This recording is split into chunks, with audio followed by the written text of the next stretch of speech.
ఇండస్ట్రీలోకి రవిబాబు గారంటే ఇప్పుడు అంటే చెప్పాల్సిన పని లేదు.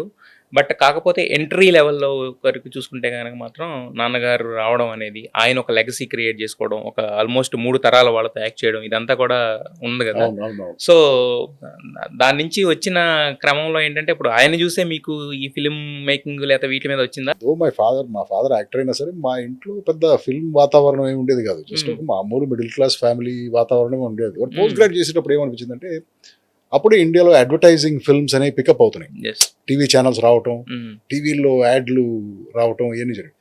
సో అక్కడ ఇంట్రెస్ట్ వచ్చింది. ఏంటంటే యాడ్ ఫిల్మ్స్ చేయాలి అనేది ఇంట్రెస్ట్ వచ్చింది. సినిమా కాదు, హ్మ్. Only advertising. యాడ్ మనం ఫిల్మ్స్. చదువుకున్నది మార్కెటింగ్ కాబట్టి మనం అడ్వర్టైజింగ్కి ఫిట్ అవుతామని దాంట్లోకి వచ్చాను. హ్మ్. సో అడ్వర్టైజింగ్లో నుంచి అడ్వర్టైజింగ్లో బెటర్ అవడానికి కెమెరా వర్క్ నేర్చుకున్నాను, ఎడిటింగ్ నేర్చుకున్నాను, యెస్. ఇవన్నీ చేసి హ్మ్. బై డిఫాల్ట్ అలా సినిమాల్లోకి ట్రావెల్ అయ్యాను. హ్మ్. అంతేగాని బై డిజైన్ కాదు. ఇంబాయస్‌లో చదివి అంత ప్యాకేజ్ వైట్ కలర్ జాబ్స్ ఉన్నప్పుడు మిగతాది అంటే ఒక లైఫ్ సెటిలింగ్ మూవ్‌మెంట్ కనపడినప్పుడు మిగతా వాటి వైపు ఉండదు కదా!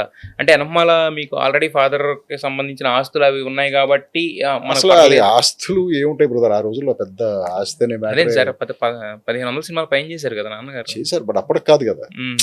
నేను కాలేజీలో ఉన్నప్పుడు కాదు కదా. హ్మ్. ఆయన హ్మ్. కెరియర్ ఫినిషింగ్కి వచ్చేసరికి 1500 సినిమాలు దాకా చేశారు. హ్మ్. హ్మ్. బట్ యాక్చువల్గా ఆ టైంలో ఏంటంటే ఆ,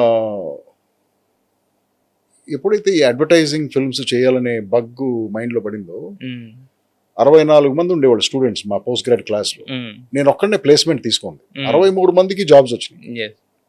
నేను అప్పటికే ఫిక్స్ అయిపోయాను, నేను ఇది చేయట్లేదు, నేను అడ్వర్టైజింగ్ ఫిల్మ్స్లోకి వెళ్తున్నాను హ్మ్. అని చెప్పి ఫిక్స్ అయిపోయి నేను ఒక్కడనే ప్లేస్మెంట్ తీసుకోకుండా బయటకు వచ్చాను కాలేజ్ హ్మ్. నుంచి. హ్మ్.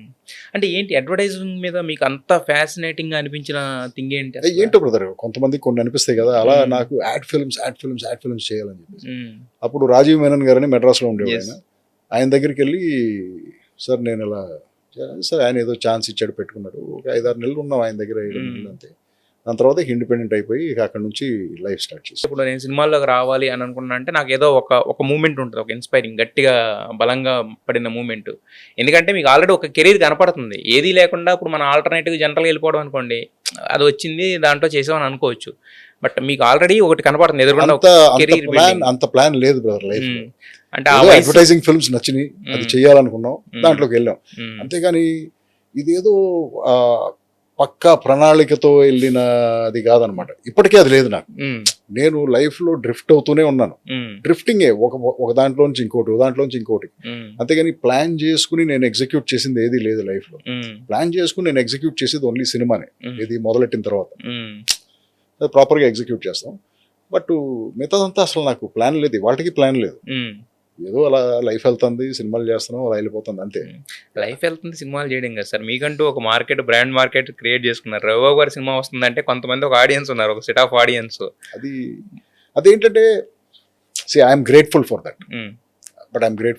అది ఎందుకు క్రియేట్ అయింది, ఎలా క్రియేట్ అయిందంటే జస్ట్ నేను తీసిన సినిమాల వల్లే, నేను వాళ్ళకి ఇచ్చిన ఎంటర్టైన్మెంట్ వల్ల, నా సినిమాల ద్వారా దీనివల్ల క్రియేట్ అయ్యి ఉండొచ్చు. బట్ చేసేటప్పుడు మాత్రం మనకు తెలియదు బ్రదర్, అసలు మన సినిమా వాళ్ళని ఎంటర్టైన్ చేస్తుందా లేకపోతే హ్మ్. చెయ్యదా, నచ్చుతుందా నచ్చదా ఏమి తెలియదు. మనం అనుకున్నది ఏదో మనం చేసు, లైక్ ఎ డ్రిఫ్టర్ మెంటాలిటీ. హ్మ్. హ్మ్. క్యాల్కులేషన్ లేదు, మనం అనుకున్నది మనం చేయాలి, హ్మ్. చేసి ముందుకెళ్దాం, ఏమవుతుందో చూద్దాం, అలా వెళ్ళిందే ఇవన్నీ. బట్ కానీ ఒక స్క్రిప్ట్ మీరన్నది అంటే స్టార్ట్ అయ్యి కొంత మనం ట్రావెల్ అయిన తర్వాత ఇంకా దాని మీద మనకి అంటే గ్రిప్ పోద్ది. అంటే ఎలా వస్తుంది ఏంటి తెలీదు మనకి. ఎందుకంటే చాలా సార్లు వినుంటాం. చాలా కాదు వర్క్ కాదు, చేసి అక్కడ ఉంటాం. అక్కడ రాదు. ఆ! స్క్రిప్టింగ్ స్టేజ్లో మనం ఒకటి అనుకుంటాం, హ్మ్. ఈ సినిమాని మనం మైండ్లో చూసేసి ఉంటాం. హ్మ్. సో ఇక ఓన్లీ బ్యాలెన్స్ షూటింగే మనకి. సినిమా ఆల్రెడీ ఉంది ఇక్కడ. హ్మ్. హ్మ్. సో షూటింగ్ చేసేటప్పుడు మన మైండ్లో ఉన్నదాన్ని అట్లీస్ట్ ఒక 90-95% అచీవ్ చేయగలుగుతున్నావా లేదు. 70 ఎక్కువ, హ్మ్. నేను 90-95 ట్రై చేస్తాను. హ్మ్. అచీవ్ చేసిన తర్వాత ఎస్ మనం అనుకున్నది అచీవ్ చేసాం, అంతవరకే అనుకోగలం మనం. హ్మ్. దాని తర్వాత మ్యాటర్ మన కంట్రోల్లో లేదు. ఇంక మొత్తం అంతా ఆడియన్స్‌కి వచ్చిన తర్వాత ఎవరికి. ఎగ్జాక్ట్లీ, హ్మ్. వాళ్ళ కోసమే కదా సినిమాలు తీసేది. యెస్. మన కోసం మనం ఎందుకు తీసుకుంటున్నాం అంటే దాన్ని ఒక వ్యాపారం లాగా ట్రీట్ చేస్తాం కాబట్టి మన కోసం మనం తీసుకుంటున్నాం. బట్ హ్మ్. ఫండమెంటల్గా వాళ్ళ కోసమే తీసేదమ్మా సినిమా. యెస్.